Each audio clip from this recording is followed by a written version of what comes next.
అర్థం కావడం లేదు.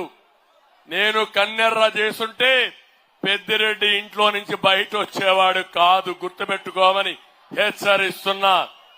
ఇంకో పక్క ఆవులాపల్లి రిజర్వాయర్ పేరుతో 600 కోట్ల రూపాయలు పని చేయకుండా దోచేసిన వ్యక్తి పెద్దిరెడ్డి.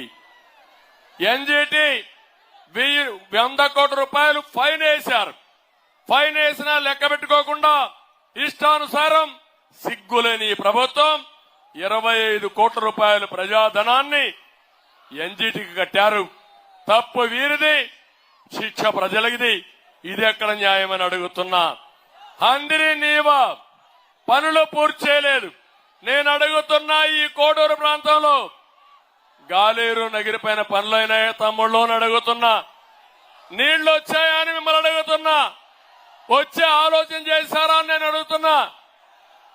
ఈ రోజు మీరు చూస్తే ఇక్కడ నీళ్లు తేకుండా పేర్లలుగా అందరి నీవాకి గండికోట నుంచి ఇంకో ప్రాజెక్టు శాంక్షన్ చేసి పెద్దిరెడ్డి 1500 కోట్లు పనులు చేయకుండా కొట్టేశారు. ఇవన్నీ నేను చెప్పాం, పోరాడాం. పోరాడితే తమ్ముళ్ళు అంగళ్ళు నా మీద, తెలుగుదేశం పార్టీ కార్యకర్తల మీద 600 మంది పైన కేసులు పెట్టారు. ప్రతి ఒక్క కార్యకర్త పైన కేసులు పెట్టారు. నేను ఒకటే సవాలు విసురుతున్నా, పెద్దిరెడ్డి నీ పని అయిపోయింది, నీ కుటుంబ పాలన అయిపోయింది. ఇక్కడ ప్రజలను చూశారు, నీ దోపిడీకి అంతం పలుకుతావని ఈ కోడూరు సభలో చెప్తున్నా. నీ దగ్గర డబ్బులున్నాయి, మా దగ్గర ప్రజాబలం ఉంది. ప్రజాబలం ముందు నీ డబ్బులు ఏమీ పని చేయవు. రేపు ఎలక్షన్ లో 10,000 ఇస్తాడు తమ్ముళ్ళు, సిద్ధమని అడుగుతున్నా. కొవ్వెక్కిపోయింది, బలిసిపోయాడు. ఇది బలుపు కాదు, వాపు మాత్రమే. ఇక్కడుండే మిథున్ రెడ్డి ఇక్కడి నుంచి పిఠాపురం వెళ్లి అక్కడ పవన్ కళ్యాణ్ ఓడిస్తాడంట. బచ్చా, ఓడిస్తావను మీరు ఒప్పుకుంటారా తమ్ముళ్ళు అని అడుగుతున్నా.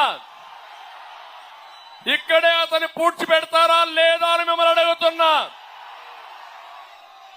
ఇంకొక పక్క ఈ పుడింగి పెద్దిరెడ్డి కుప్పానికి పోయి నన్ను ఓడిస్తాడంట. ఏం తమ్ముళ్ళు సహిస్తారా అని మిమ్మల్ని అడుగుతున్నా. నడమంత్రి స్థిరొస్తే కొవ్వెక్కిపోయి ఇష్టానుసారంగా ప్రవర్తిస్తే ఇక్కడ ఉపేక్షించడానికి ఎవరు లేరు. ఇటు మా జన సైనికులు సిద్ధంగా ఉన్నారు, అటు తెలుగుదేశం పార్టీ కుటుంబ సభ్యులు సిద్ధంగా ఉన్నారు, ఇంకో పక్క బీజేపీ సభ్యులు సిద్ధంగా ఉన్నారు.